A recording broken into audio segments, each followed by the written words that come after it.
Welcome, you curious minds, to another deep dive. Today we're plunging into the glittering and, often treacherous world of early 20th century European society. Yeah. Our mission, to uncover this truly unprecedented figure, a woman who just refused to be ordinary, who quite literally turned her entire life into a performance. And her influence, it spanned art, culture, even wartime intelligence. That's right. Our subject today is the incomparable Luisa Casati, often dubbed the Siren of Europe. She moved through the salons, the drawing rooms of her era, not merely as a socialite, but like this magnificent, unmissable presence with those emerald eyes famously rimmed with kohl, that dark, dramatic eye makeup. And she was collecting, captivating the most brilliant men of her age, artists, politicians, writers. So for this deep dive, we're not just asking who she was, we're asking how. How did she manage to weave such an extraordinary tapestry of relationships, of influence? And crucially, why does her, let's say, radical approach to life still resonate so powerfully with us today? Okay, let's unpack this then. Imagine a time. Empires were crumbling. Europe was reeling from a devastating war. The world was struggling, really struggling to find its footing amidst all this chaos. What kind of person thrives in that kind of environment? By actively creating their own reality instead of just reacting. And what can that teach us about navigating uncertainty? You're about to find out. So let's set the scene. It's 1920. Europe's definitely reeling from the carnage of the Great War. It's a period of immense change, upheaval. But for Luisa Casati, this wasn't a time for quiet retreat, oh no. This was her grand stage. She was 39, right at the absolute peak of her legendary beauty. She had a fortune, okay? It had been diminished by the war and everything, but still vast enough to fund these incredibly elaborate daily theatrical productions of her own life. She made every moment a spectacle. Yeah, and what's truly fascinating here is her conscious, almost alchemical transformation. Luisa Casati didn't just live. She performed. Her very existence was, in essence, this ongoing immersive piece of performance art. She used her natural charisma, her wealth, to cultivate this public persona that just blurred the lines between the individual and the spectacle. Right. And her lovers. A genuine who's who of intellectual political power, which extended her influence right into the highest circles of international society. She wasn't simply a socialite. She was a curator of culture, meticulously selecting, nurturing the exceptional. So how integral were her actual places, like her Venetian palazzo? Did they help cultivate this persona, this network? Because she had headquarters for this mission, didn't she? Her famous palazzo in Venice, Cavaliere de Leone. Sources describe it as an unofficial embassy of European cultural resistance. She filled it with breathtaking Byzantine mosaics, priceless Renaissance masterpieces, and crucially, she orchestrated encounters between powerful figures from all over the continent. That sounds like way more than just interior decorating. Absolutely. That's a crucial point. Her palazzo wasn't just a home. It became almost a physical manifestation of her whole philosophy. These weren't just parties, social gatherings. These were carefully choreographed meetings, almost like salon as strategy, designed to preserve and promote values she held sacred. Beauty, imagination, the supremacy of individual genius over what she saw as this encroaching mass conformity. In a world leaning towards mechanization, standardization after the war, this was a powerful, defiant statement, which raises an important question. What did she see happening around her that made her so driven by this preservation idea? It's something she actually wrote about in her private diary during this period, and it really sticks with you. She wrote, "I am the keeper of exceptional souls. In an age when greatness is being murdered by committees and bureaucrats, I preserve those who refuse to accept that human existence must be ordinary." Wow. So for her, collecting people, curating these encounters, it was a profound form of resistance, a defiant act against the mediocrity she saw everywhere. It wasn't just about pleasure. It was about purpose. Purpose, yes. That makes sense. Building on that idea of purpose, Luisa didn't just have fleeting relationships. She had profound collaborations. She inspired artists to push boundaries. And in turn, she allowed them to help shape her own myth, transforming her into this living, breathing legend. Let's start with the Welsh painter, Augustus John. How did he fit into this grand design? He was one of the first and maybe one of the most insightful. Their affair began February 1919, right amidst the chaos of the Paris Peace Conference.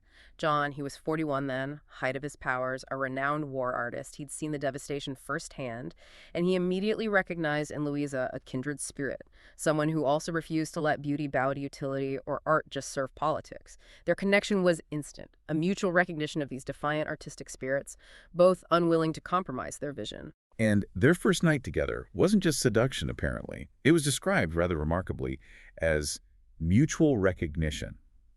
Almost like two artists studying each other's techniques for turning life into art. Exactly. John famously confessed to his friend, the sculptor Jacob Epstein, the morning after. Yeah. He said, "She is the most dangerous woman in Europe because she makes one believe that it is possible to live as the guides lived, without compromise, without apology, without limit." What a line. He painted 3 portraits of her during their intense, brief affair. The most famous one's now in the Art Gallery of Ontario. And it really captures her hypnotic intensity, those emerald eyes that seem to follow you. That quote from John is incredibly revealing because it highlights her deeper motivation. He observed in his memoirs something like, "She seduces not for pleasure but for survival. She gathers the most brilliant souls of the age because she understands that in our time, only beauty has the power to save us from ourselves." This wasn't just romance, it was a strategic alliance, a shared mission to champion the individual spirit against the tide. Their affair lasted, only 3 months. But John's profound understanding of her, their friendship, it endured for decades. And this is a recurring pattern with Casati. The relationships often outlived the romance because the intellectual, the creative bond was just so strong. A strategic alliance driven by beauty. It's a powerful concept. Okay, let's move on to her relationship with Cecil Beaton, the young photographer who'd become this visual chronicler of British high society. He met her in 1925 at a surrealist exhibition in London. Beaton was just 21. Ambitious, creatively restless, and she was 44, her beauty by then described as a dangerous presence. Refined by experience, capable of commanding rooms just through sheer aesthetic will. You're right to point out that power dynamic there, the relationship.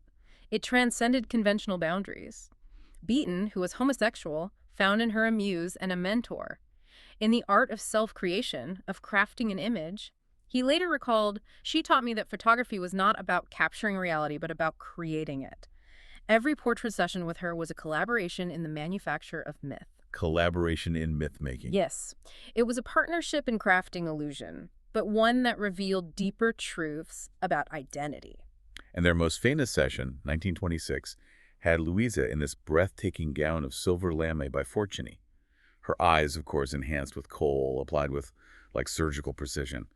But it was the private photos from her Surrey estate that showed her in these truly transformative roles, like Cleopatra surrounded by live serpents, or a medieval saint with gilded hands, or a modern Diana hunting through artificial forests in her own gardens. Incredible images. Beaton later said, "I was her camera, and she was my lens.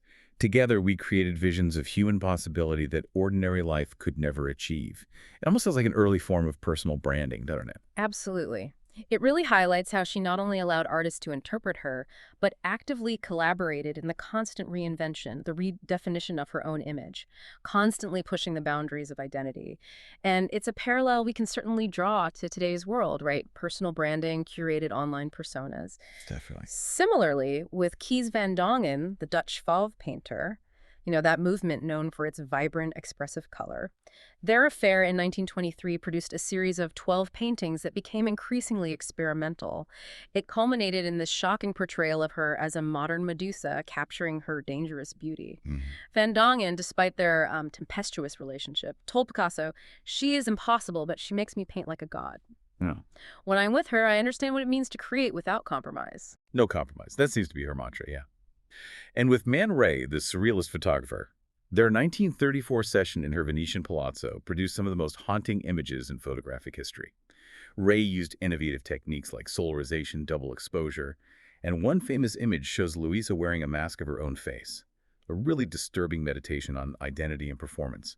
He said, "She taught me that every photograph is a lie that reveals truth."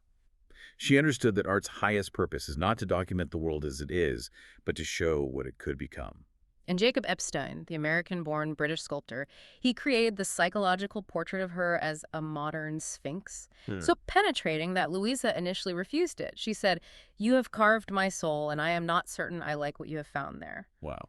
This collection of deep artistic connections, it shows us how these intimate relationships weren't just about capturing beauty. They were about revealing truth, challenging perceptions, and fundamentally transforming both the artist and the subject in the process. It's a dynamic that kind of echoes in how artists and muses interact even today. Okay, here's where it gets really interesting, and perhaps most unexpected. Luisa's network. Mm. It wasn't just for art and personal expression. As Europe hurtled towards World War II, her relationships took on this new, far more dangerous purpose. Indeed. Her connections to figures like Winston Churchill, they're a fascinating, though debated aspect of her history. While the exact nature of the relationship is still, discussed by scholars, what is clear is her consistent presence, right at the highest levels of British political society in those crucial decades between the wars. She was regularly attending influential country house parties with figures like the Duke and Duchess of Marlborough, which put her directly in the ear of power. And it was at one such gathering, a 1932 house party at Blenheim Palace, that Churchill, then in his political wilderness after leaving the Conservative Party, he found in Louisa an unlikely, but, according to sources, quite a powerful ally. Their conversations were described by other guests as intellectual combat. Huh. I can imagine. But they shared these profound concerns about the barbarian threat, as they put it, to cultural values posed by rising fascist movements across Europe. Churchill supposedly told his wife Clementine after one particularly intense discussion, "That woman has the most dangerous combination of beauty and intelligence I have ever encountered." Quote, "She understands the stakes of our time better than most men in Parliament." That's a remarkable testament to her astuteness, really. Whether their relationship ever became physical remains a subject of historical debate.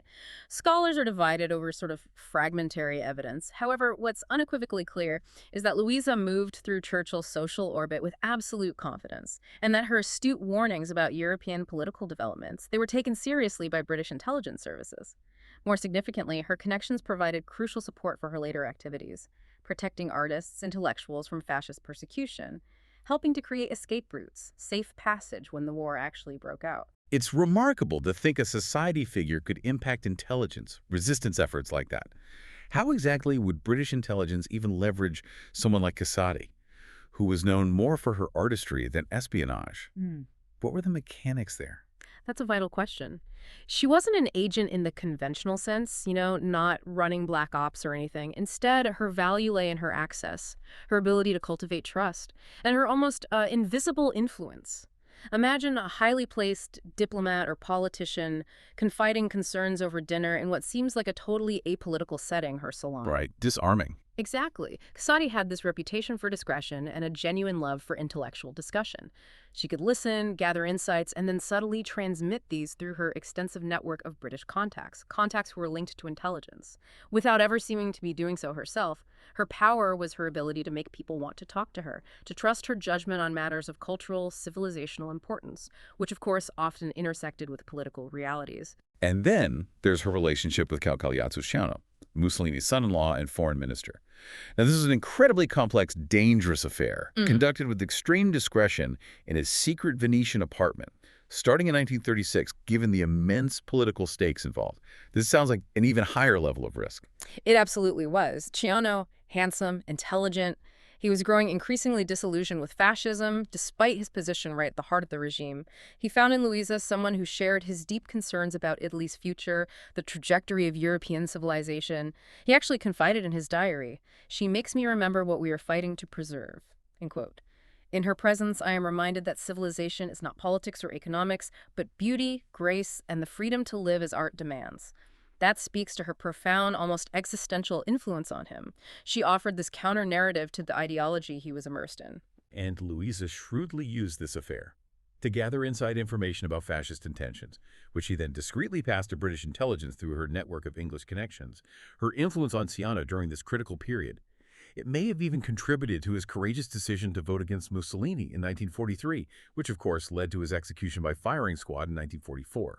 That's an extraordinary level of impact from a personal connection. Can personal magnetism, aesthetic vision, truly be as impactful as traditional political power in shaping history? This is where Casati's story really challenges our assumptions, I think. Her life argues that, yes, in certain contexts, these qualities can indeed be powerful forms of influence. Throughout the 1930s, her Venice salon became the artistic, underground, you could call it, a network committed to preserving cultural values against the rising tide of authoritarianism. Her lovers, her former lovers, like Jacob Epstein, became active agents in this network, moving artworks, moving people to safety during the escalating crisis. So it wasn't just a single affair. It was this concerted, network-driven effort born from her original philosophy of collecting exceptional souls. She provided the vision, the connections, and they provided the practical means of resistance. Amazing. So by the late 1930s, Luisa was in her 50s, still inspiring passionate devotion. But her focus, it seems, might have shifted from personal conquest maybe to something even grander, cultural preservation. Her final great affair was with Bernard Berenson Jr., a brilliant young art historian 30 years her junior. How did this relationship fit into her evolving mission? Young Berenson, he was just 25 when they met in 1938. He was immediately captivated.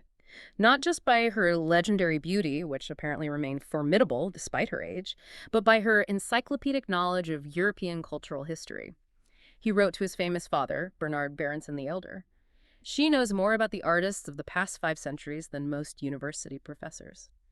Quote, "She seems to have lived among them, to carry their spirit within herself." Wow. For her, this relationship was perhaps less about raw conquest, maybe, and more about cementing her legacy, sharing her vast cultural memory, inspiring the next generation.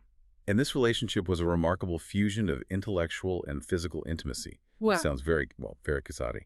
They would spend hours discussing the finer points of Venetian Renaissance painting technique while making love surrounded by the very masterpieces they were analyzing. Can you imagine? Berenson later described cataloging her art collection with her as a perfect synthesis of scholarship and passion. He learned from her that knowledge without beauty is sterile, but beauty without knowledge is empty. It really sounds like a profound education for him, a passing of the torch almost. That's exactly it. And even in her final years in London, far from her Venetian palazzos, the opulent life she once led, her network endured. Cecil Beaton visited her modest flat. Augustus John corresponded with her regularly. Even Winston Churchill occasionally inquired about her welfare through mutual friends. Her relationships truly were for life, built on these deep artistic, intellectual bonds that transcended circumstances. They remain loyal. It's a testament to her unique power to connect. Her death in 1957 saw a funeral attended by representatives of all the world she had conquered. Artists, writers, politicians, aristocrats, intellectuals. Augustus John, her former lover, observed in his eulogy that she collected us not as trophies but as co-conspirators. She understood that in an age of increasing conformity and mechanization, only those who lived beautifully could preserve human possibility for future generations. His words powerfully capture her enduring legacy, don't they? Luisa Casati demonstrated how personal intimacy could become political action, how aesthetic choices could preserve civilizational values, how individual charisma could protect collective memory. Cecil Beaton perhaps summed it up best, writing, "She showed us that even in the 20th century it was possible to live like a Renaissance princess, to shake the world through beauty rather than force. She was the last of the great individuals and the first of the modern performance artists. We shall not see her like again." She just blurred the lines between life and art, making her very existence a masterpiece. What an incredible journey through the life of Luisa Casati. This deep dive has truly given us a shortcut to understanding this woman who saw life itself as her greatest, most audacious art project. From inspiring radical painters, photographers, to influencing wartime intelligence, protecting cultural figures, she used her unique power to gather, inspire, and protect these exceptional souls in a world that often sought to diminish them. Her story reminds us that civilization isn't just about politics or economics, is it? It's deeply intertwined with beauty, grace, and the freedom to live as art demands. Her greatest love affair was, in a profound sense, with life itself, lived as this conscious work of art. And all the remarkable men who shared her bed, her vision, her influence, they were partners in that ultimate creative project. She proved that personal magnetism, aesthetic vision, even erotic charisma could be powerful forms of cultural and political influence, a kind of strategic elegance in an age of brute force. So what does this all mean for us, here and now? In a world still grappling with pressures for conformity, information overload, political polarization, what concrete lessons can you draw from Luisa Casati's radical commitment to individual genius and beauty? How might you, in your own life, cultivate your exceptional soul and resist the ordinary just as she did? What small act of beauty, or perhaps a conscious personal performance, could you bring into your world today that challenges the expected, elevates the everyday? Thank you for joining us on this deep dive into a life that was truly a masterpiece. Until next time, keep digging, keep questioning, and keep exploring.